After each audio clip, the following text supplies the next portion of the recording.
This is Democracy Now!, democracynow.org. I'm Amy Goodman. The future is peace, a shared journey across the Holy Land. That's the name of a new book by our next guests, Aziz Abu Sarah and Maoz Inon.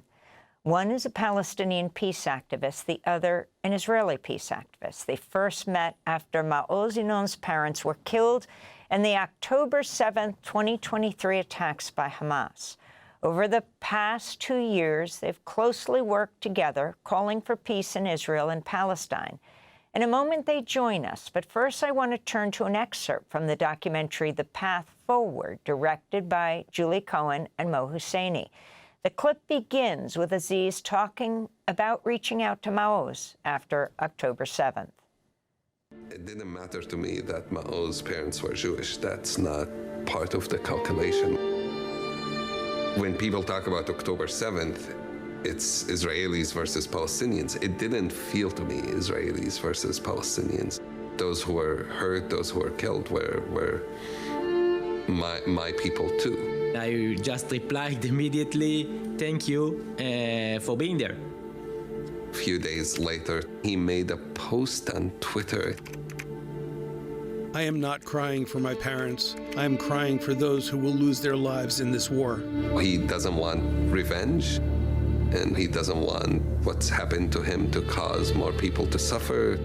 And I said, it took me 8 years to come to that point. When my brother, Taysir, died, he was 19 years old, and I was 10 years old. He was arrested on suspicion of throwing rocks.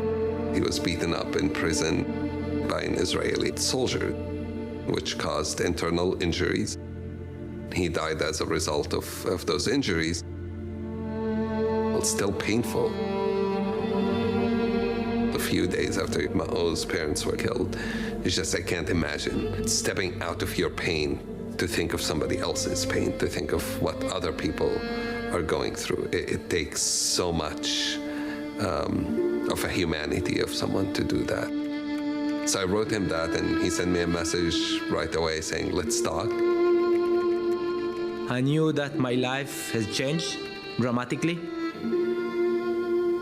It's not just what happened to my parents, my childhood friends, Israelis. I knew that a war is just about to happen, and a war that we have never experienced before in our lifetime. So every contact, every bridge, every relationship that I knew that I would be able to build with Palestinians, it's very meaningful, not just for me, Maoz, as a person, but for the region. An excerpt from the short documentary The Path Forward, directed by Julie Cohen and Mo Husseini.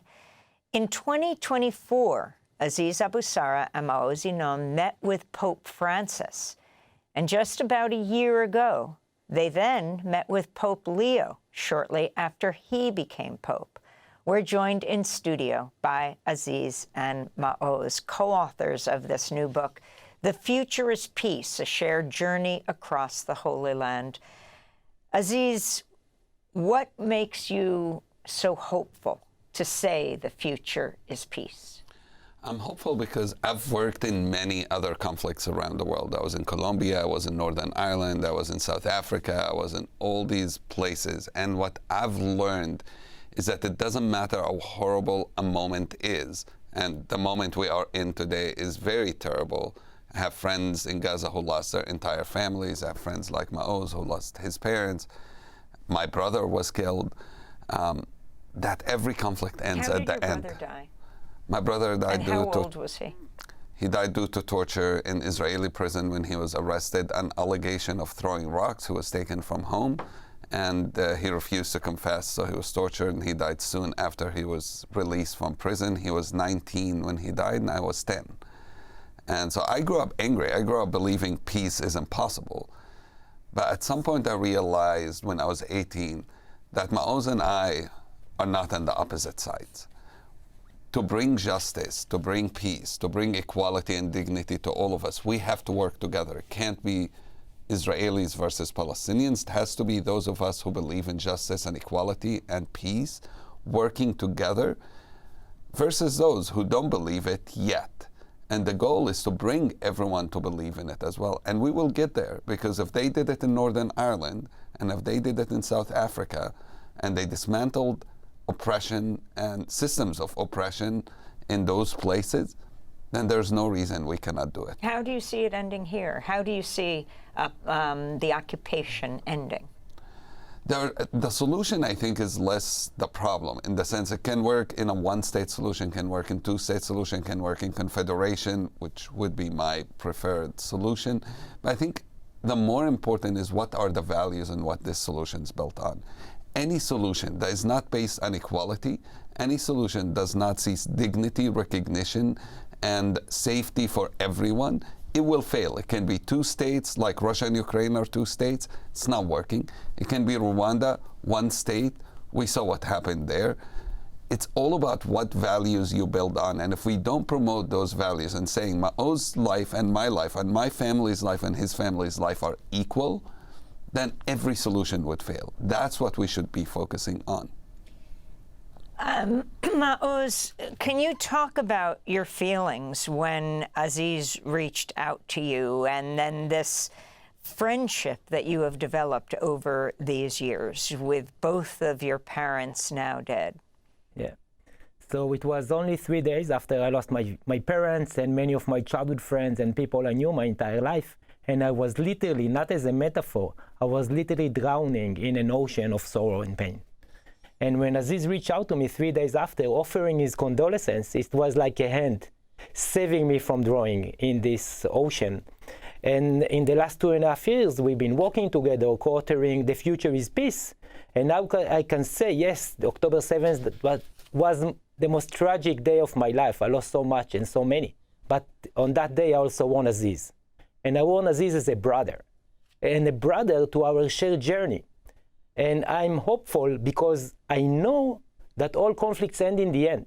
It doesn't matter if they last days, weeks, months, years, or decades, or centuries. History proves they end in the end. And the only question we should ask ourselves is when and how many lives will be lost. And what is already proven through history, that we need enough people that realize that we have the agency to change the future, to create the future we deserve to live within. And this is exactly many of the stories we bring to life in our shared journey, is stories from the biblical time, mythology, history, and we share many stories of the people we meet. We are meeting Batya Segev, a friend of my parents from the kibbutz, who lost her daughter, her son-in-law, and 2 of her grandchild. And an hour after, we are speaking to Abdel Rahim in Gaza, who lost so many of his family members. And they are both sharing their pain, their suffering, but they also encourage us, supporting us on our shared journey. As you speak to the Jewish community here in the United States, I'm wondering your thoughts and your sense of how many, for example, feel the way Senator Bernie Sanders does, who has promised to advance a resolution to block bombs and bulldozers to Israel in Congress. I think what matters is not where they are today, is where they can be in the future. And one of the most remembered day in the life of the State of Israel was the day Anwar Sadat, the president of Israel, visited Israel in 1977, only 4 years after he waged war over Israel. And while the 2 weeks before, the entire discourse in Israel, in the Jewish diaspora, were against negotiation, not against peace agreement, not against land swap. They were against negotiation. And day after he visited Israel, the discourse changed completely.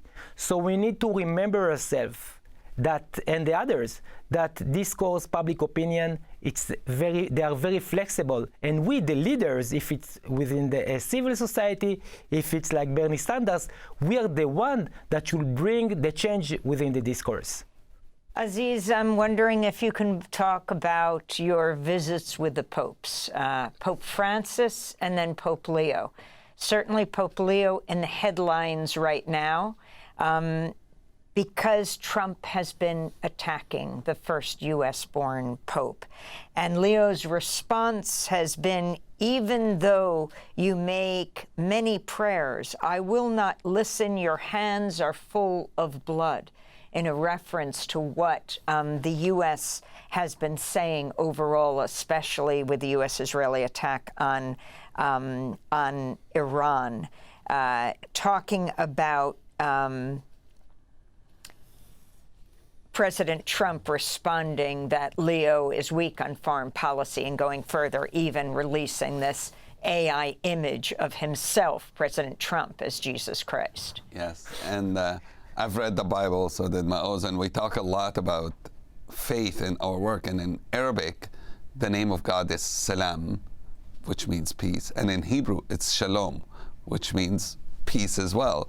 And if God is peace, then his followers should be going in that direction. Blessed are the peacemakers, is what the Bible says. Love your enemies, pray for those who persecute you.